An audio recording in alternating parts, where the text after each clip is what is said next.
Catherine Bernardo, naunsya mi nga ba ang kanilang pagpaplanong bumuo ng sariling pamilya ni Daniel Padilla?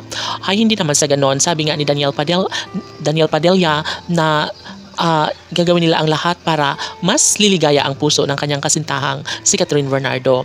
Although mahirap natuparin ang lahat sa kanilang mga pangako, ay naniniwala si Queen Cat na si Daniel ang magiging punot dulo at dahilan kung bakit mabigyang katuparan ang lahat sa kanilang pagkakatuluyan.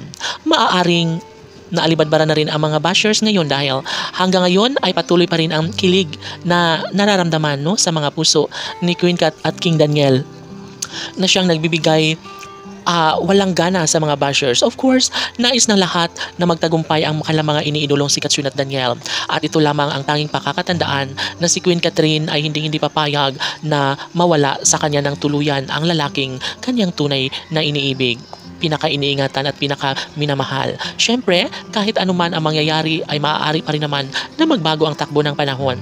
Ngunit sinisiguro pa rin ni Catherine Bernardo at Daniel Padilla na mas magiging makatotohanan ang lahat ngayon at kailanman.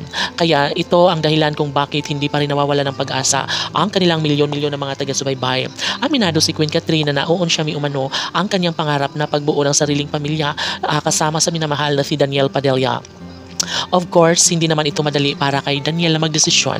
Hindi madali para kay Catherine ang matanggap ang mga pagkakataong hindi niya pa rin nakukuha, lalong-lalo na sa kanyang mga pangarap na pagkaroon ng supling kay Daniel Padilla.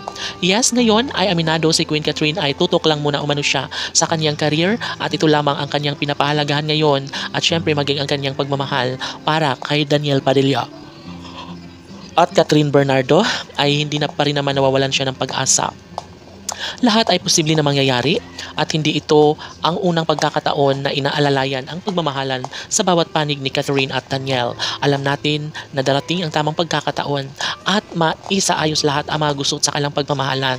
Hindi alam ng taong bayan kung ano ang kanilang mga pinagdadaanan sa kanilang pagmamahalan. Hindi nila alam na mayroong mga problema na talaga namang uunahin at papatunayan at susolusyonan ni Catherine at Daniel Padilla.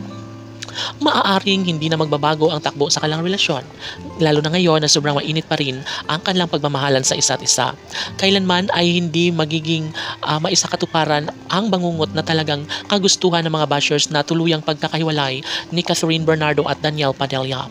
Ngunit ito lamang ang tanging sisigurado na mangyayari. Sabi nga ni Catherine Bernardo, kahit na matagal na mangyayari ang kanyang pangarap na mabuo ang kanyang pamilya kasama si Daniel Padilla, ay gagawin niya pa rin, ay mamahalin niya pa rin ang todo at ilalaan niya pa rin ang kanyang pag-ibig para kay Daniel.